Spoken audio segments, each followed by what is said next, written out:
Hey guys, John here from Cast and Shoot Outdoors, CNS Outdoors on Facebook and YouTube. Well, deer hunting's over. We're at the beginning of the year, 2023, and I wanted to make a kind of a quick video here to discuss deer hunting and what's going on up here in the Northwoods. We had some snow here that was really wet and heavy, did a lot of damage around here. Not only that, but it's kind of hard on the deer. When the snow gets this deep, they need to find stuff to eat, and you know what? Throwing a bunch of corn out, a bunch of hay for the deer is not the best thing for them. So what I like to do is I like to cut down some trees that I know definitely aren't going to be something that I want to have, like a maple tree, mature maple. It does me no good other than maybe some logging value. And if they're around my food plot, if I cut them down now, that's going to give those deer some browse and some food for a little while. Thanks so much for, watching the channel, subscribing. And if you haven't subscribed, please do so now. I'd really appreciate it. So let's get on to looking to see what's going to happen here. So here you can see I'm just off my food plot, and the deer have been digging up around the trees, trying to get at anything that they can to eat. It's just not much food up here in the woods for them like that. I mean, here's another spot you can see where they just tore everything up, and they're going at anything they can for food. So here's one that I'm going to take down. It's right at the edge of my food plot, and you can see the deer are coming in here.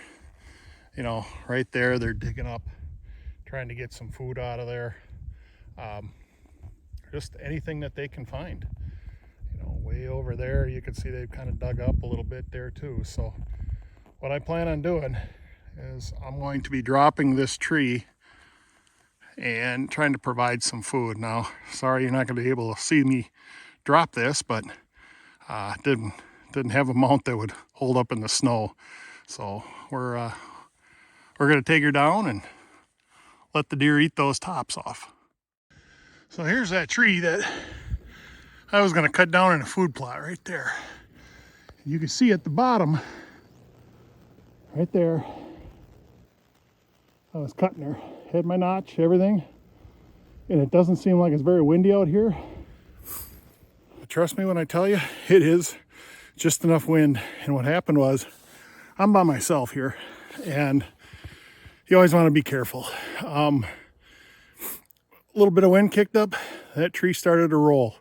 Now, before I even thought about cutting it, I wanted to have a good escape route. But when that tree started rolling, it went to a way that I didn't think it was going to. So I quit. And now I guess I'll let Mother Nature knock her down. She's ready to go.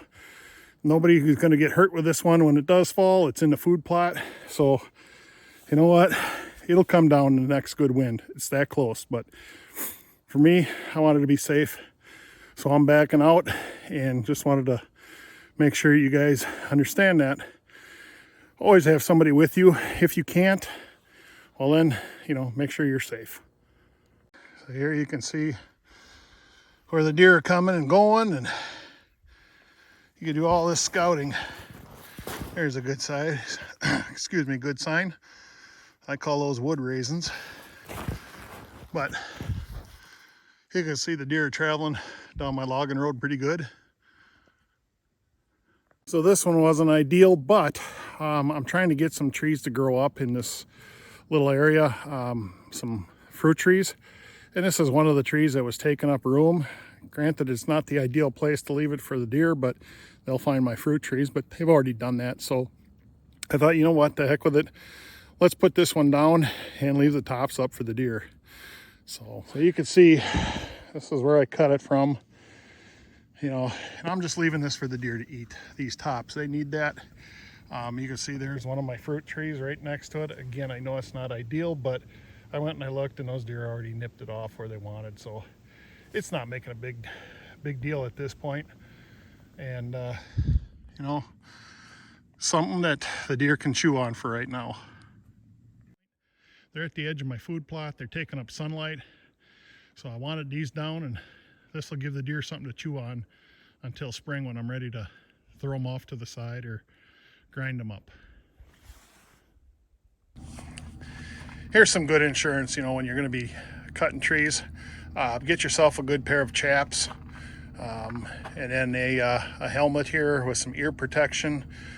It was something I asked my kids to give me for Christmas, and it's some of the best insurance you can have. I've got a couple friends that found out the hard way, and chainsaw hit their legs. And one guy, he has constant problems with infection. The other guy, well, he was a lot luckier. He didn't have too much damage. He just kind of skinned it up, but he said it hurt bad enough that he'll never go without chaps again. Thanks so much for watching. Remember, food plots doesn't always have to be all about the greens. In the middle of the winter and it's deep snow like it is today, you know, first off, be careful, but secondly, take down some of those trees that aren't doing anything but taking up the sunlight, and make sure that you can open it up. Use those tops for the deer to feed during the winter, and they'll be happy you did. With that, I'm going to sign off on this one. Tight lines, shoot straight. Thanks so much for watching.